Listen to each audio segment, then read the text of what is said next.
Are you struggling to connect with your non-technical colleagues in the organization that you're working for? Are you worried and feeling like you don't get the respect and the trust that you need to be able to do your work well in the organization? Well, if that's the case, this is the episode for you. My name is Ben Solomon, and welcome to this episode of the Techno Leadership Show.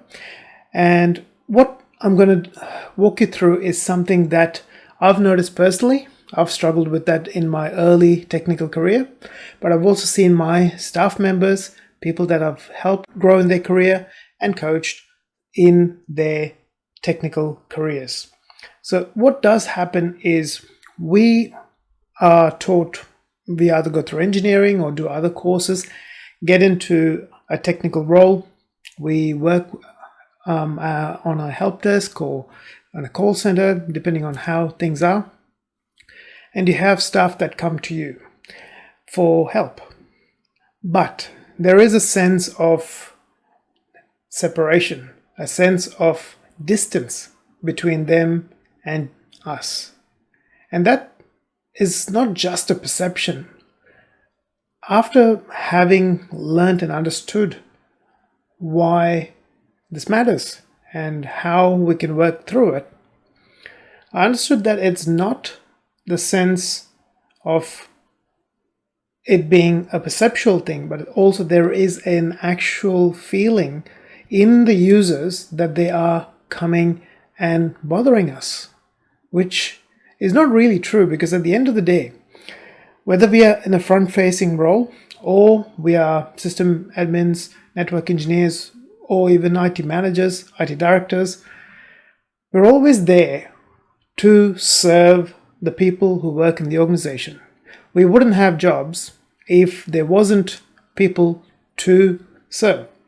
Yes, you might work in a big organization, let's say a data center, where all your role entails is working on some network aspect or maintaining some of the servers. Those are probably an exception than a rule in the IT industry in general. If you're working for a company, a small, medium company, usually, even if you are in a management role and sometimes even director level role, you will have some level of connection that you need to have with customers on a fairly regular basis. So for all of this, the important thing to understand is this: we wouldn't have a job unless they had a job to do, and what we do helps them achieve the outcomes that they're after. Whether that's the accountant in your business or it's the salesperson in your business. And for us to expect that they should know it all and not bother us, as the field sometimes is, sadly, something that we need to work on. Because it's not a healthy mindset when we are going to try and help people, try and serve them and help them get the most out of their work. And all the technical tools are useless if we can't help the people who are using them to accomplish their goal and accomplish the results that they're there to accomplish. We're there, the whole reason we as technical staff are there is to help the other non-technical staff accomplish their outcomes. And once that is understood, everything else makes sense. Because the thing is, after that, any interaction that we have with someone, we go in with the mindset of, how can I help this person? How can I leave this person in a better situation than when they came to me for help? So that will mean initially working through what the issues they're facing at the moment are. And once you finish fixing the initial issues, it's about building a bit more of rapport, trying to understand why the issue happened in the first place, and then pointing them towards resources that would help them empower themselves so that next time they may not need as much help as this time. And over a period of time, as they continue to grow in confidence in using the system, the process, whatever we've given them to use to accomplish their goals, less and less they would need to depend on us. And we are doing our job by empowering them, but also fixing the issue in the moment. You're giving them relief towards the pain that they came to you for, but at the same time giving them the support and the opportunity to empower themselves and grow so that they're not dependent on us. And that, at the end of the day, helps build a relationship.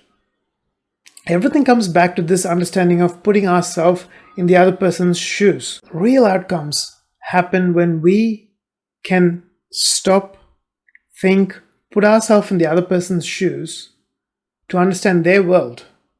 Why are they so stressed when that specific issue happened? And how can we put things in place to support them so that the issue has a less likelihood of happening in the future?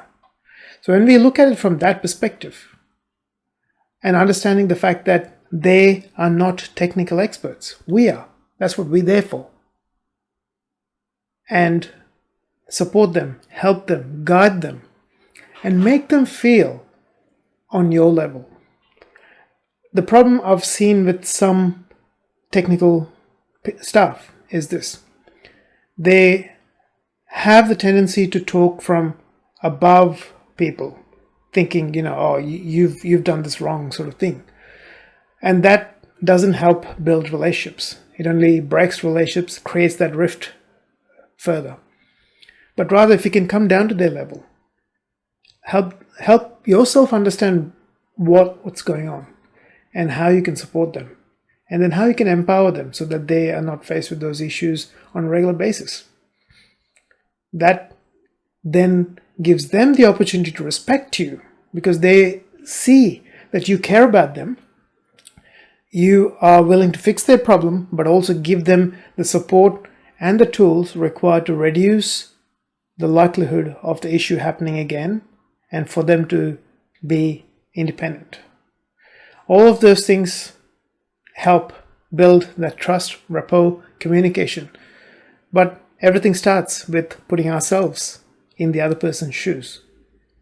Think about it the other way. Would we be able to just do the other person's role? In a lot of cases, no. We haven't got the experience. We haven't got the skills. So reverse that. They don't have the technical skills.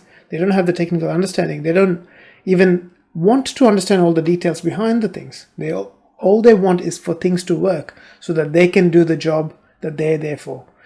And similarly, what we're there for is to make sure the details are worked out correctly in such a way that there is no unnecessary impact on the users in the organization. So basically, if you're in this situation, struggling to build relationships, things that you can do are: 1, trying to get down to the level of the person who is seeking help, helping fix the issue as quickly and effectively as possible, and then giving them resources and tips to help them alleviate such issues from happening in the future, but also making sure you have some form of contact with staff during other times. There is a tendency for technical staff to stick among technical staff and not really build relationship with non-technical staff. But if we put ourselves out of our comfort zone, work with the people in the organization so that we build relationships out of the tech and employee sort of relationship where we only see each other when there's an issue, it helps build a much better open communication and a great connection with the people in the organization, which means when they do come to us for help, when they see our face, because they already have a friendship, so to speak, outside of the relationship of tech and employee, they tend to treat you much better. There is a more jovial connection that happens. They go, "Oh, look, I've stuffed something up. I'm in a bit of a hurry. Is there any chance you could, help me and get this sorted?" Rather than coming in with such frustration, this thing never works. I don't want to, and that creating more of a rift. So relationships matter. And if you're in a role that's like a call center role where you never see the customer at the other end, which was one of my earlier roles, you have to learn to build rapport pretty quickly. Find commonalities, gauge the person at the other end. If they are the kind of person who is just looking for snappy answers and get the job done and move on, then you don't need to go too much into other aspects of the conversation. Try to understand how the issue occurred, fix the issue, and move on, and they'll be happy. And if you are dealing with someone who's a bit more chattier, they value a tiny bit of reciprocation in letting them talk, but also talking to them and connecting with them. They value that a lot more than the actual issue being fixed. I've noticed. Yes, they want the issue to be fixed, but that acknowledgement of them talking, acknowledgement of them being there, and having had that issue to them, and then talking them through things and letting them, and sometimes vent a little bit, or even just talking about other stuff while you're working on the issue, is something that they value a lot. So always look at things from the other person's perspective than from our perspective, because our perspective is skewed based on our experiences. And if we start looking at it from the experience of the other person and their view of the world, we find it much more easier to connect with them, and much more easier to add value to them, and much more easier to earn the respect that we want. So I hope that helps you out. I wish you all the best in your journey as a tech professional, manager, and leader. If you like this episode, please hit the like button. If you haven't subscribed yet, please hit the subscribe button so that you're notified of future episodes as they are released. Look forward to talking to you in a future episode. Take care.